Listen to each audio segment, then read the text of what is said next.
ॐ सोमनाथाय नमः। ॐ मल्लिकार्जुनाय नमः।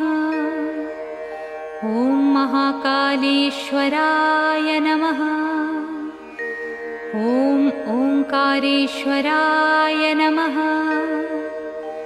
ॐ वैद्यनाथाय नमः।